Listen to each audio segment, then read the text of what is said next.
So what is our new project today? It is a very long project. So let us divide it into parts 1 and 2 and move on, okay? So, let me first show you the sheets of our next project. We have to do reconciliation, okay? So, we have a total of 4 Excel files. Okay? We want to do the reconciliation. This is your project. Reconciliation is data weighing. It means you have to see whether the data in one table matches the data in the other table or not. How much is the mismatch in it and how much is the match? Or numbers, that means finance and HR people mostly do this. Okay? If there is a transaction of 1,000 rupees in one table and of rupee 000 in the other, but the transaction is the same, then you have to extract all those reports. It is the same or not, or it is missing. There are many things. Okay? So we will use Pandas library in this, and Pi4 is what we usually do. First of all, let me show you the tables. So, I will first show you the Excel files. Let's say my file is bank data frame. We are creating a data frame, okay? I will write the name of the data frame in it, of course data frame under bank. So how do we read it? We all know we will read Excel in it and the file that is called bank.exls next. Okay, these files are in the same folder where our modules are being created, so that is why there is no need to give the full path. Okay, so there are 4 total files. In this first step, we will use only 2 files for reconciliation. So let's create this as employee and bank confirmation. So after this, I will show you the data because we have to be comfortable with this. Okay? Okay. Let's run this. We will also take help from ChatGPT. Don't worry, okay? Like we always do, because you should know that now. That has also become a very important part of yours. So okay. So there is some error. No such file. Bank confirmation is a confirmation. Sorry, okay.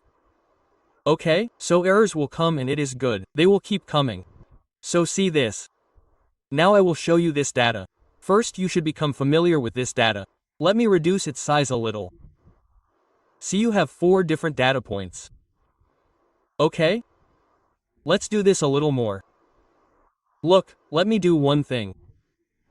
Let's move it to. And I will keep it on the right top. Okay? Let's reset it a little like this. Now okay, perfect. So your code will come here.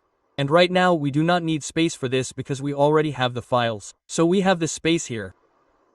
Okay, first of all you should become familiar with your files. See, this data of yours is the first one. Okay? So this is your bank confirmation data, which is our data frame bank. See what is there in it? There is payment ID. The ID of the payment is being generated. What is the transaction being created? Like whenever you do net banking in any bank, you know that the transaction is generated. Then there is date and amount and currency. Some are in dollars. Some are in rupees. Okay, similarly, this is also a table. This is the second table. It has employee IDs, their names, age, department, which city they are from. Okay, and what is their salary? Okay, so this is your second table. This is your third table. What is there in it? Payment July. So all the payments that have come for July are there. Okay, so this also has payment IDs. From which vendor it has come is also kept, and date, and what is your amount? Okay? Amount, currency. Okay? So this is the amount and this is your currency, and in the same way your status is processed or not. It is like this. Okay? So this is the first thing that is done. So this is your payment for July. Okay, after that guys, see, the next table after that, this is your table, this is the fourth table. Okay? What is in the fourth table? There are the IDs of the vendors, their names, and categories, and payment terms. All this is there. So you have the data of the vendors, you have the names of the employees, their salaries, and bank confirmations that how many transactions have happened on which date. There is the ID of that transaction. This much needs to be remembered. And then you have the payment for July as well, okay? In which there are payment IDs. So now we have these 4 tables. For the work that we have to do now, I am using only 2 tables. Then I will tell you what the question is. We will do the rest in the next project. We will do it in the next part, okay? We will do it one by one, step by step, okay? So I don't need this. Okay? So this is it. Now let's run it again. Now understand carefully what it is. So look, you have 2 tables. Now we have 2 tables. Okay? Table 1, Table 2. Correct? What do we have to do? If you look carefully at these tables, they contain payment IDs. These are your payment IDs. 1, 2, 4, 5, 6, 7, 1, 0, 1, 2, 3, 4, 5, 6, 7, 8, 9, 8, 9, okay? We have to reconcile all the payment IDs. That means if I see how many transactions were done against this payment ID. Okay, it was of 150 rupees. It was of 150 rupees. Okay, so if we check this payment ID here as well, then what is the amount for it? How much has been confirmed? Same, right? So it means it is a match. Reconciliation is happening, okay? After that we grab some other amount. Like someone picked up 106, now look it is 106. It is not here, so 106, it is here. Its payment of 60 has come, but it is not here. Okay, so here we will write that. This is missing and this ID is missing in this table. In bank confirmation, we can say that, missing in bank, bank transaction, or bank confirmation, whatever we want to write, missing in bank data. Do you understand? Because it is not there. Right? Similarly, if you see this ID, now this ID is not found anywhere in this entire list. Correct, right? So what will we write here after this? I mean, what do we want to write? We will write missing in payment table. Because this table is payment. So it is missing in payment, missing in bank, and there is a match and there is also a mismatch. How is it a mismatch? Like someone else sees the amount, for example, right now I am not seeing anything like this in it. But let's say for example, this is an ID. You got a confirmation of 25,000 rupees for it. But for example, if this is not 25,000 here but becomes 21,000, then it will be a mismatch. Okay? What is your project? Reconciliation. In the first part, we will do reconciliation. It is a very good project. We will get to learn a lot. And ChatGPT is Zindabad. Wherever you get stuck, we will not just copy-paste the ChatGPT and understand. Okay, right? Learning has become super fast. It has become super duper fast. Reconciliation between bank data and payments data. Okay? So we will write if the amount matches in both the tables, then what will come out? Match. Okay? If there is no match, then what will come out? Mismatch. Okay?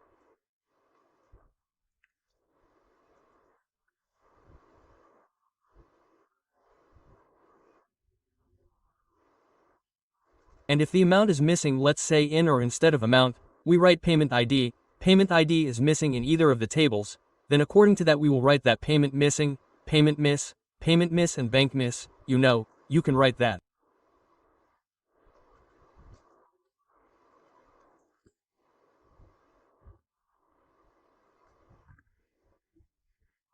Okay, this project of ours is starting now. I will reduce its size a little bit. Okay? Now you tell me how to do this? Look, if this was in Excel, what would we do? We would have quickly applied VLOOPS. If this was in Power Query, what would we do? Again, there's VLOOKUP in that too. There is merge, right? We would have done merge. If this was in VB, you would have applied VLOOKUP in VB too. You would have applied loops, right? So if you look at it from the perspective of VB, what would we have to do in this too? Because all these rows are running, you have different rows. Right? First of all, VLOOKUP will be applied in this too. Okay, right? Now you will say how VLOOKUP is applied in Python. There's a very easy way to apply VLOUP in Python. The syntax is simple, okay? Like if you install Excel in VB and go to VPA, you will first set up the loop. You will apply that for let's from row equals 1 to 10 next row but if I am talking. Okay? Then here you will have the value that you need like you said it is third row or second row or first column. Okay, you have to print something there. Then you put a worksheet function there, you put VLOOKUP, and it runs like this. Then the loop runs and all the work is done. Okay? So all these things happen. In Python we write simple syntax. Inside the syntax, it does all the work in parameters. Okay? So first of all, our first step was let us define the data frames.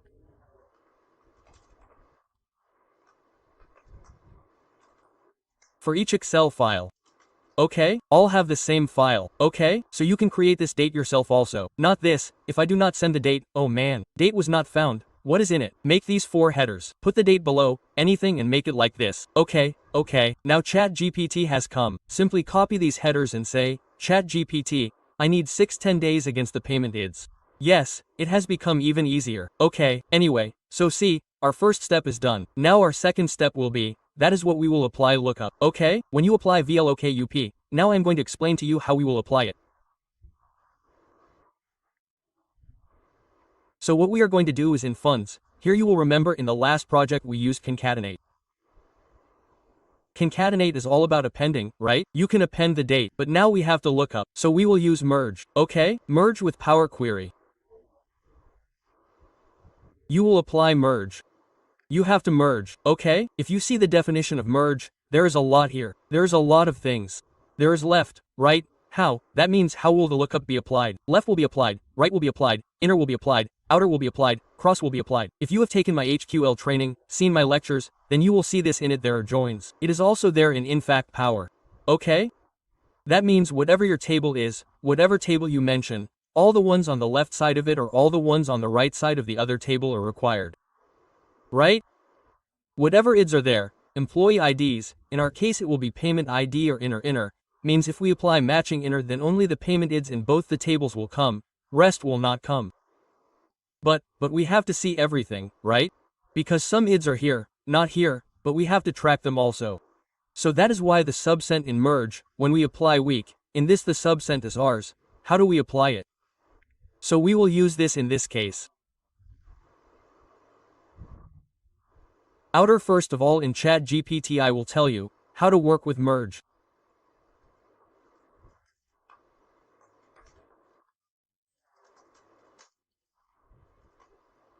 Can you explain me the parameters of merge function in terms of if I have 2 tables?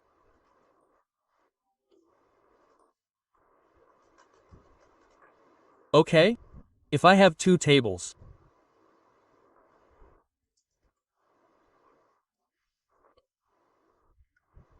Table 1 and Table 2 and suppose payment ID is a common field and there are other headers as well.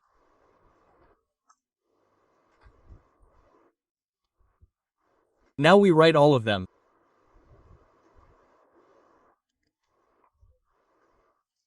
From Table 1 let's write payment ID status and Table 2 again payment ID.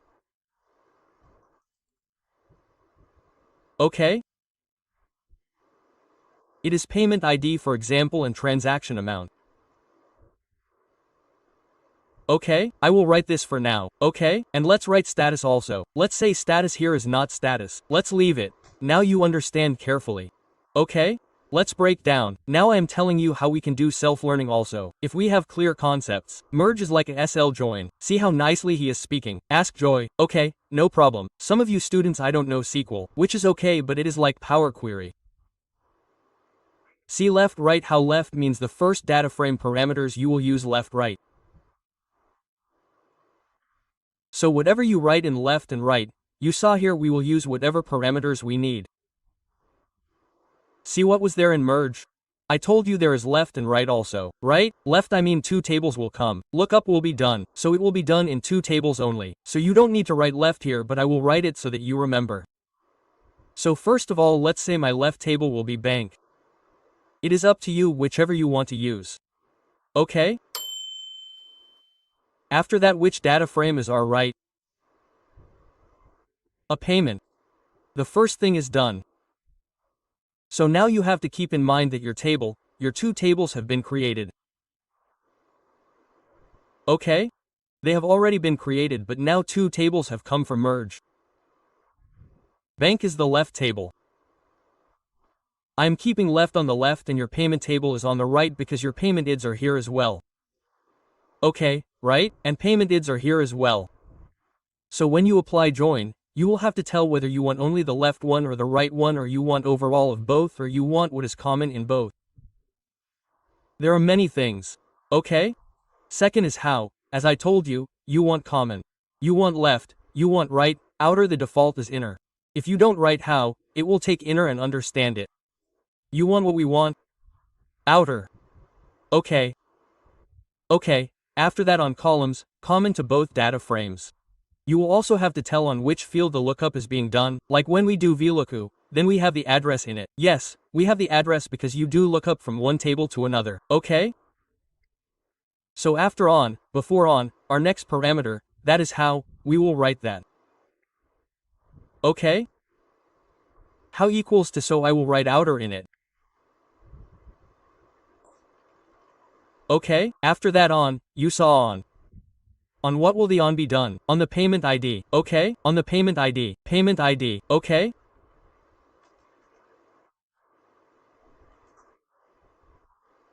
In both our payment ID is here. Okay? Now a question may come in your mind that, brother, if payment ID is correct in both the places but headers can be different, right? Right? So there is a session for that also. In that, both of your columns will be on the header. You can mention this. You can put left index and right index in it. Okay? Left on, right on. Okay? We will see that later. Right now, because our fields are same, so we don't have any problem. Okay?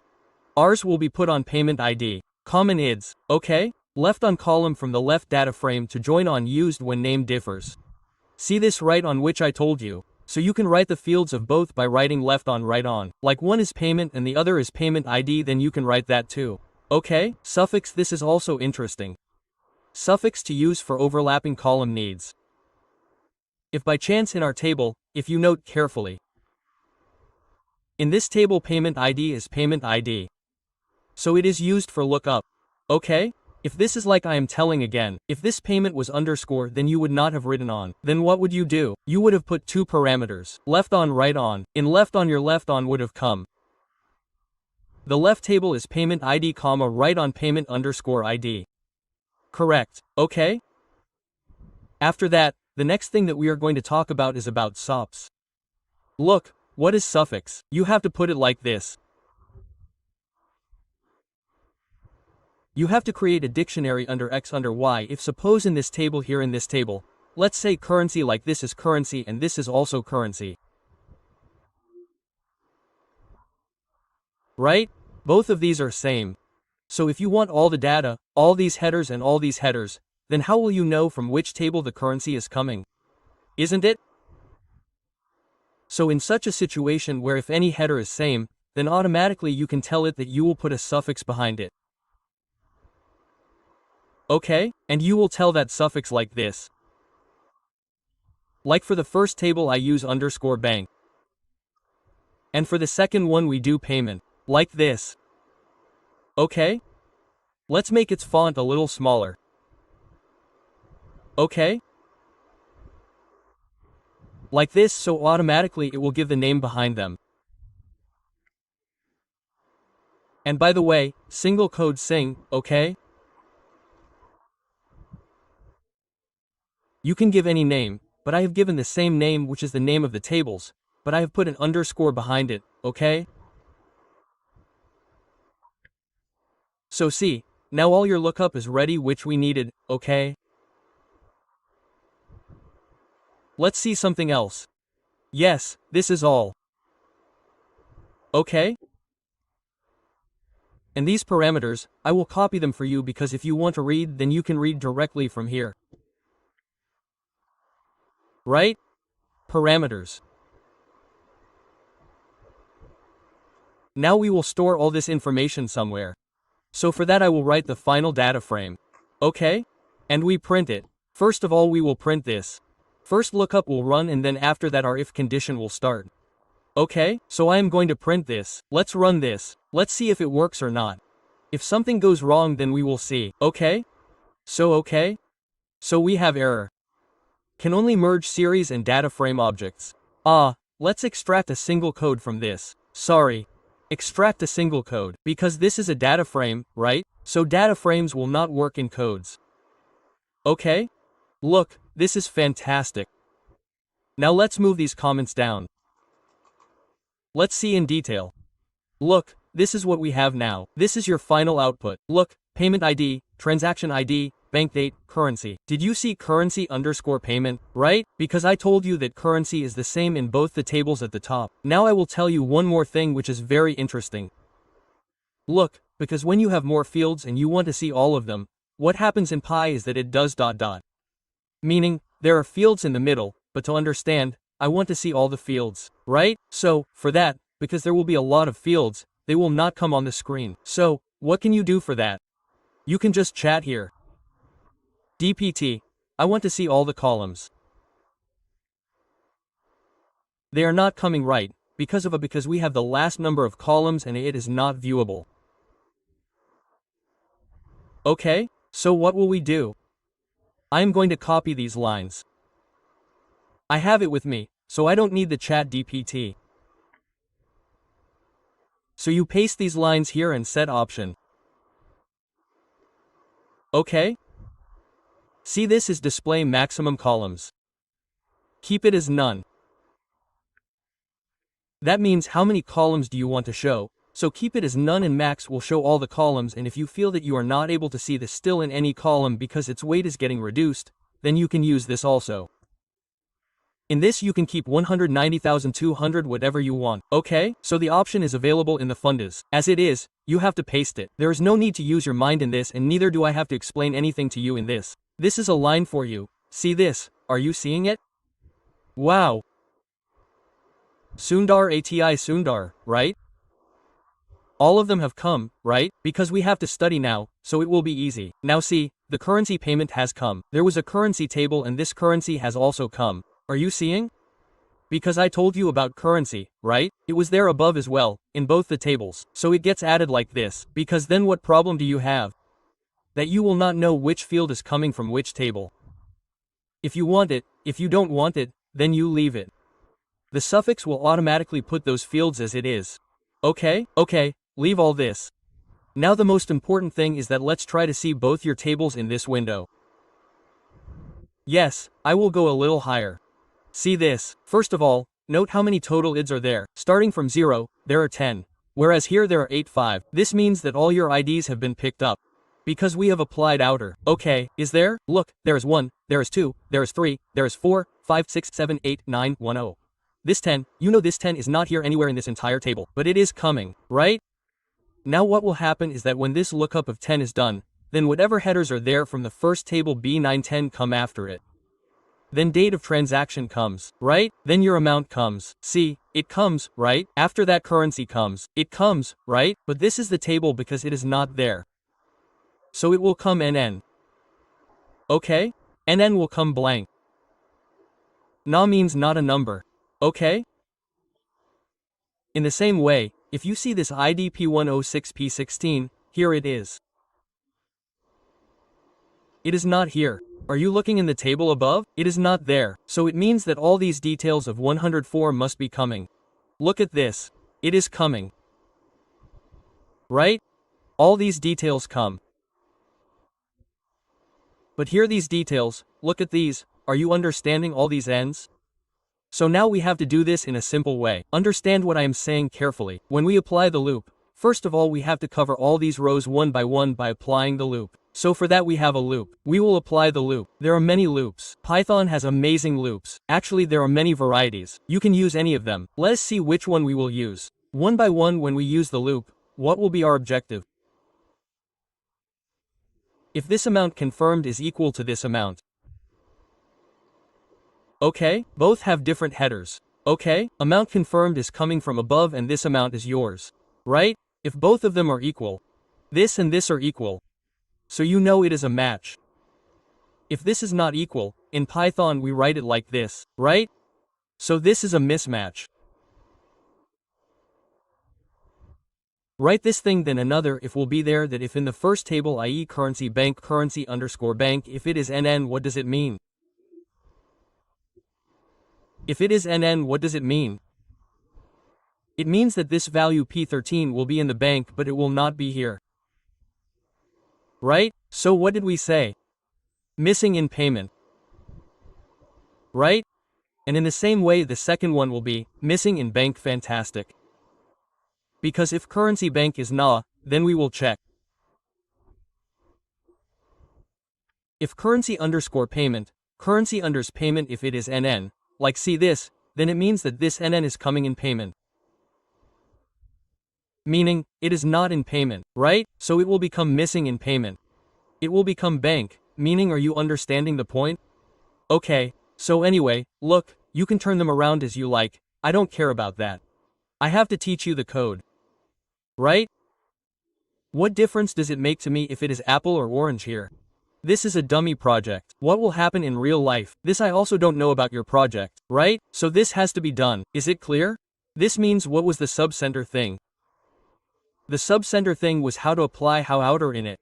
Because what did the outer do? Your story, this whole data of yours has been made very simple. Okay? In this, everything has been given to you together in a very easy way. Now finally our data frame has come. Here now we will run the loop. So see, you can do many things in this. You see, if I print this, like you can use the length of data frame. If I run this, then it will tell you how many days have come. Finally in that data frame of yours, look, this is 10. Do you understand? Let's start from here. 0, 1, 2, 3, 4, 5, 6, 7, 8. This is the total because let's leave it final because I have printed it out now, so you will remember it is coming up to 0, 1, 2, 3, 4, 5, 6, 7, 8, 9 was, right? Because the total of all the ids is 10. So the length function is giving 10. So either you can do this that for like r in range and length of you can apply data frame. Like we can see data frame. Okay? So from that we can write print once first let's see. I will tell you both ways. Okay? I will show you first. See this, 0, 1, 2, 3, 4, 5, 6, 7, 8, 9 okay? So in this way your loop will run. So we can keep this as 0. So what I mean to say is that the loop is getting ready. It will run every time and every time we can pick things in this way. Meaning this loop of yours is ready to run 10 times. Now what do we have to do inside it? We have to see that now. Okay? So for that we can print data frame and where did our data frame go? Like our data frame is bank for example. Okay? So this is our data frame. And in this I am using this location method. Okay, location. Location means you could define the columns and rows in it. Location is primarily label-based but may also be used with a Boolean array. So first of all I will quickly tell you about this location method, because there is also an index location in it. There is also there are two, okay? So basically you can put headers in location and you can put index in index. Like this see the difference between dot location and index location. You can see the label as if you have a data frame. For example, in this you said 0. You said customer name. That means the row will be 0. The column name will be customer name. If you put iLocation then what will be in it? O2 you can give both. Okay?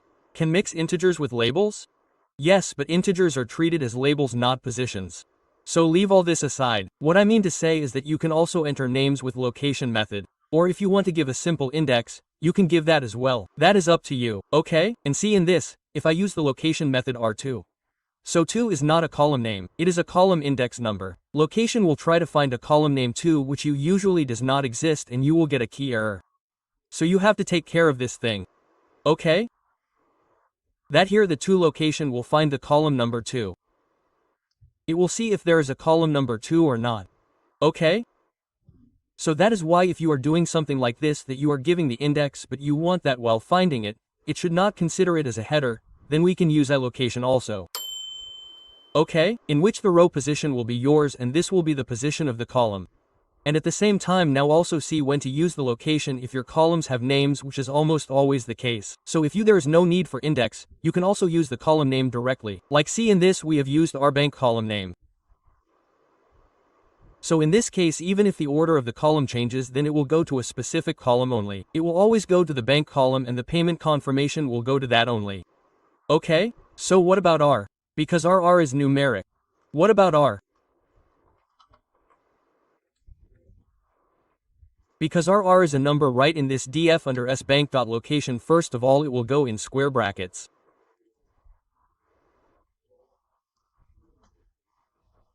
You have to remember these small things and let's say bank column. Okay? So let's ask this also once. R is a number row index position.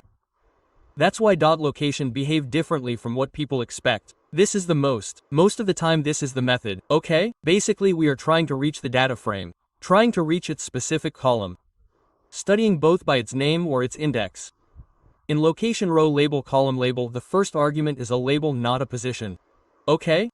If your data frame index is default 0, 1 and 2 then the label is the same as a position.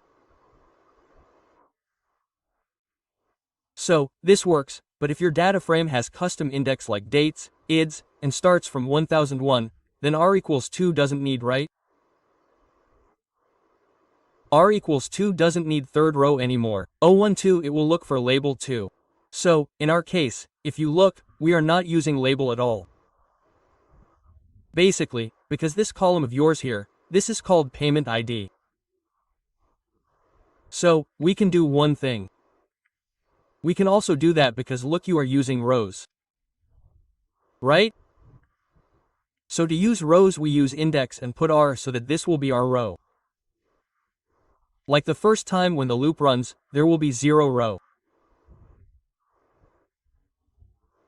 And what we are going to do in this is that let's run our final data frame, this final date frame.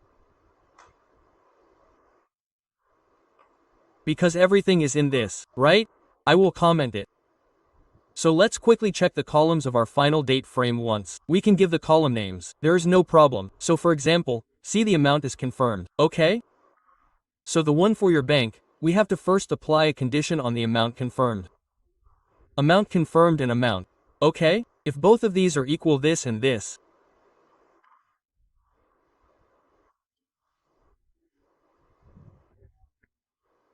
So here we can write this becomes R and this is 0, 1, 2 and 3 this becomes the third index.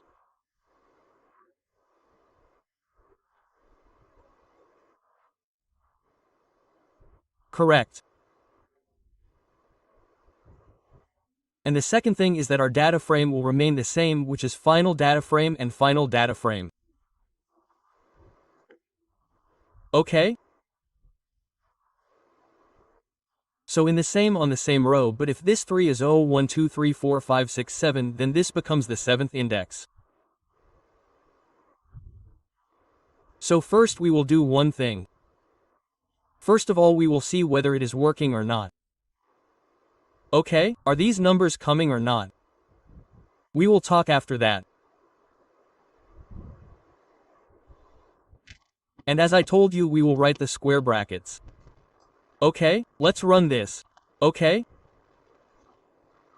Fantastic. Look, 15,000 has come, right?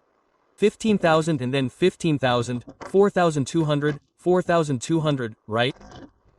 So this has come from your first loop. This is your second loop, when it will run, third, fourth, fifth, sixth, seventh. See, mismatch is also coming. Okay, right? So it is running like this. Very nice. So it means that the location, index location that we have used, it is working perfectly.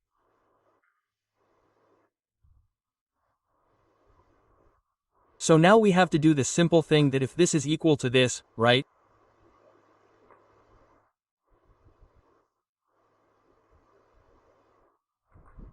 If this is equal to this, what would we want? Tell me? So we want to print match, right? This is done. After that, if it is not equal, how do we apply not equal to? Okay, so what will happen? Mismatch. Okay, after that there is one more, elif, or first of all we can also check for null. You know, it is your wish. Like, let me do this. So how will we write in this case?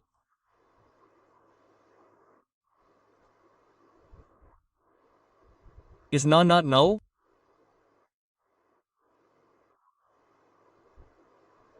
Nah, okay, and inside this, now we put this value.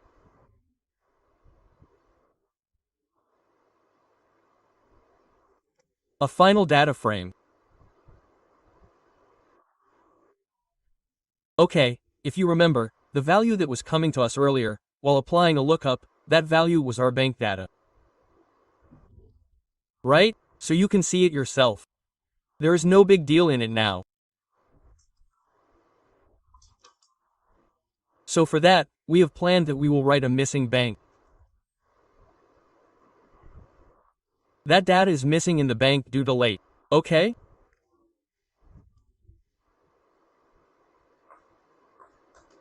And if your column R7 is on the other side, then it will be missing in the payment.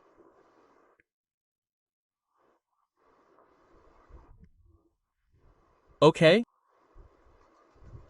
Missing July payment or July payment, okay? It is cleared, right? I told you all about it earlier. Okay? And you set your indenting etc. First of all, this is the most important thing. Okay? So finally all this is done. Now see, the thing is that if you run this, where do we have to keep it?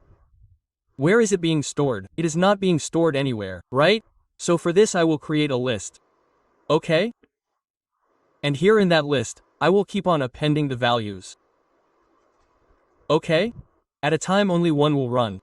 We don't know which one will run in the next loop. It is possible that a mismatch may come, a missing bank may come, but whatever comes will keep on getting appended in the list. List because you know that a list is mutable. We have learned everything, okay? So all that will go in the list. Finally, if you print the list, then all those values will come. Isn't it? If I print the list here. Okay? So we have a plan like this. So let's run it once. Okay? It takes a lot of time to explain. When you do it quickly from your mind. Okay? So, look at this. Fantastic. Look at this, the output of the list. Match, match, mismatch, match, mismatch, mismatch, mismatch, mismatch, mismatch. Now I think there is a mistake in this, that he has taken match, match, mismatch. What I think he has done is that you should look carefully. Like the amount is confirmed, like this or this. I understand. What has gone wrong? Look at this. One is this value and the other is this value. Okay? This one. Now the condition that must have been applied above must not be matching this and this. It is obvious. So that is why its result is match. This and this match. Its result is match. This also matched. See, the third one is mismatch. This one.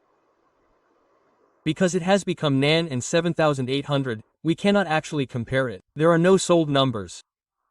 So this condition should be placed first in the if at the top so that if it is there anywhere, there is no comparison and we can directly print that this value is missing. In which, obviously, as I said, you can see it yourself, okay? The amount confirmed is in the bank details in the top right here, so if it is coming blank here, it means that it is not in the bank details. Okay? So we understood our point. Now we set it a little. And all these rules are the same everywhere. So I will lift it. It will come down and I will cut this and paste it here.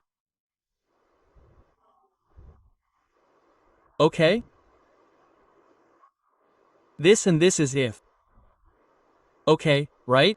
Are we done with this? So this is na. I am sure we must have used it correctly. Let's see it now. So if this is checked beforehand, then it is obvious. You know it will not go everywhere. If it is done here, then it will not go anywhere else. So let's run this code.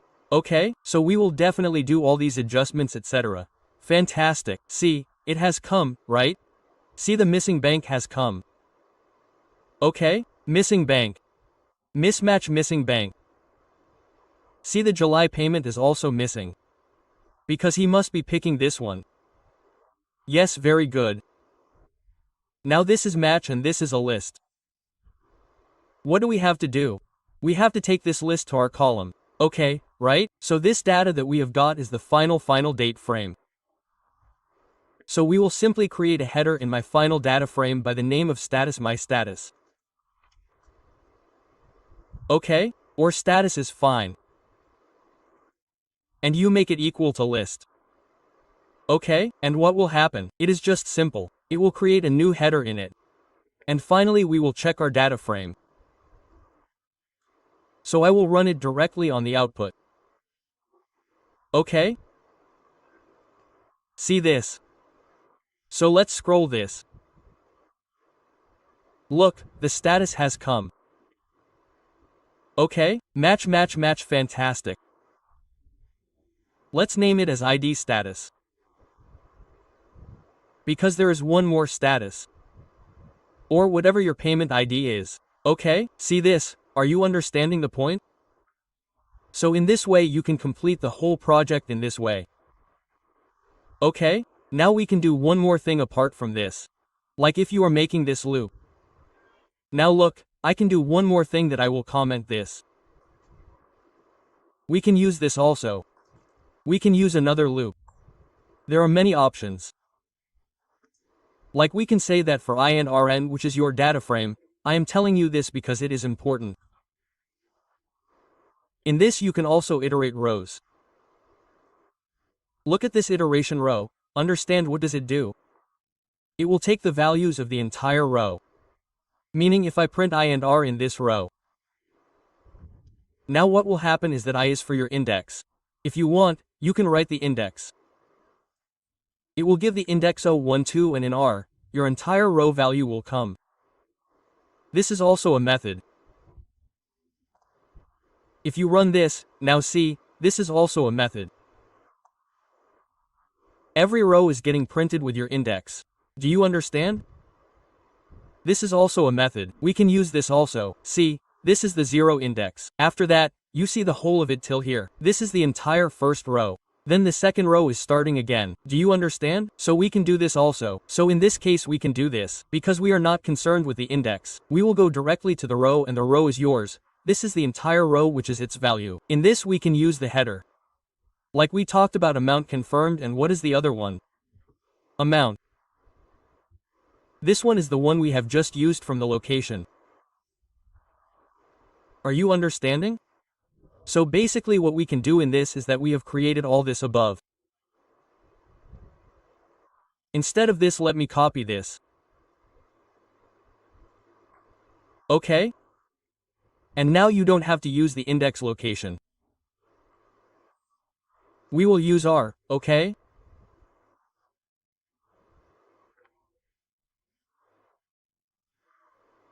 Whatever your row is and whatever header you have in that row, we can use that like amount confirmed equals amount.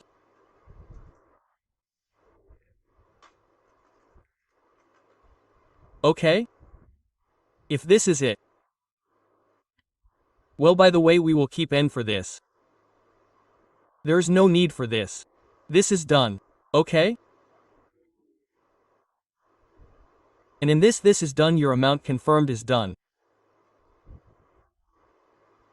Okay? So this will be the first thing and the final data frame R. Remember R, this one is coming. Okay, now the context has changed. Now we are going row by row.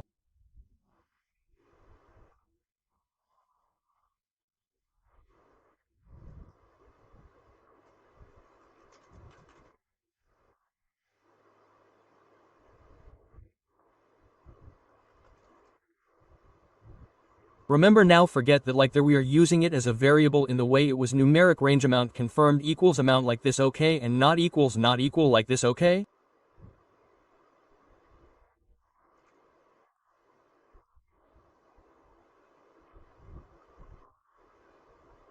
So this is our plan basically.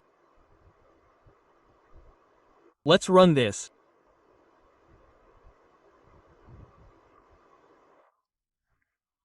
Data frame object has no attribute RA data frame. Oh sorry, data frame, we will not use it anymore.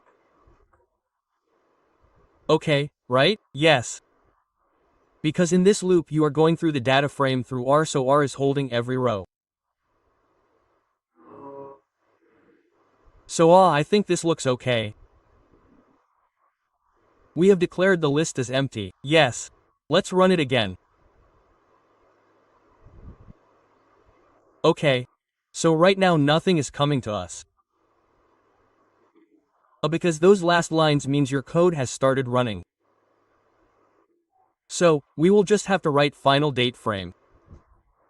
Whatever its header is, I will give it new.